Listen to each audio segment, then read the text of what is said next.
the Runway text-to-video generator. I've been playing around with that a little bit. It's been interesting. I think you're getting, 1,000 credits for like 100 seconds of the Gen 3. It's about $1 a second of video. It's kind of interesting between the two. It's definitely faster than the new alpha version, but you have to do a lot of testing. This is where it gets kind of expensive.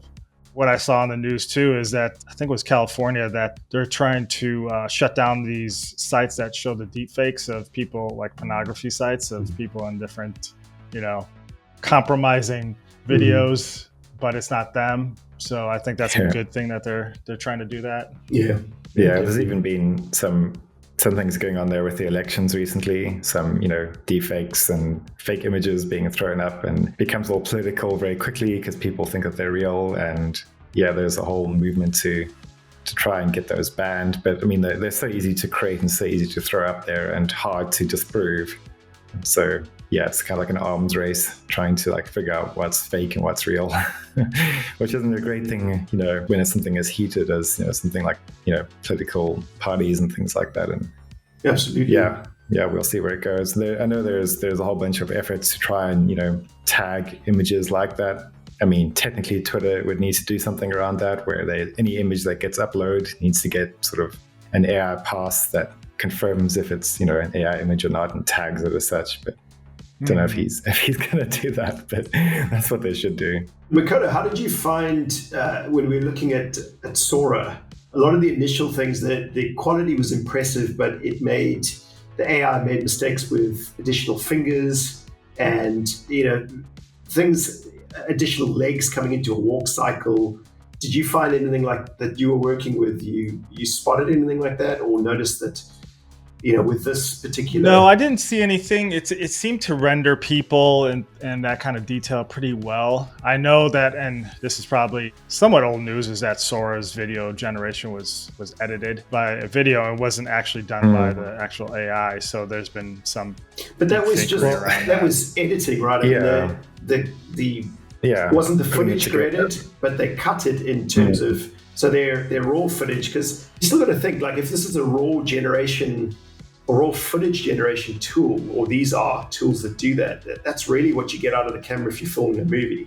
You're going to film a long cut of something, and it's up to the editor to take that raw footage and cut it. So if the actual footage was cut, they never said that it was a whole kind of edit suite.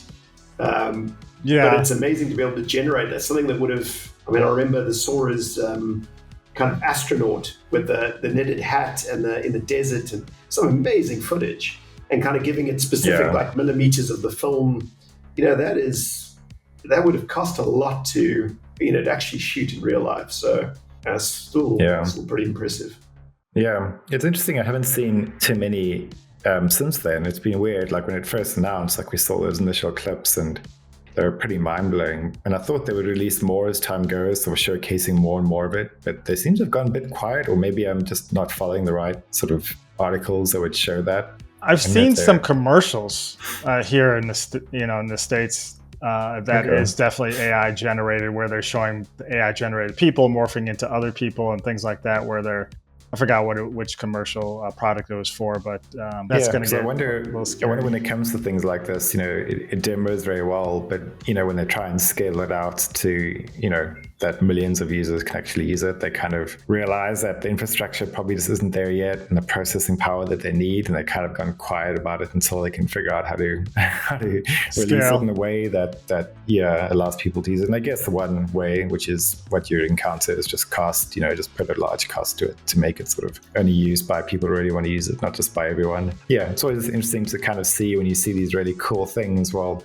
that's cool, but I wonder how long it'll take until we can actually use it ourselves. And it's not really sometimes a technical limitation, just infrastructure that sort of limits them around that. Yeah, I think also as each new release is available, it seems like there's probably a smaller and smaller gap, almost like between the iPhone 1 to iPhone 2 versus iPhone 15 to iPhone 16. Maybe there's slight improvements between the versions. And now we're getting already towards not plateauing, but a slower gap of a difference between each release, but who knows? Yeah. It seems to be that way, maybe.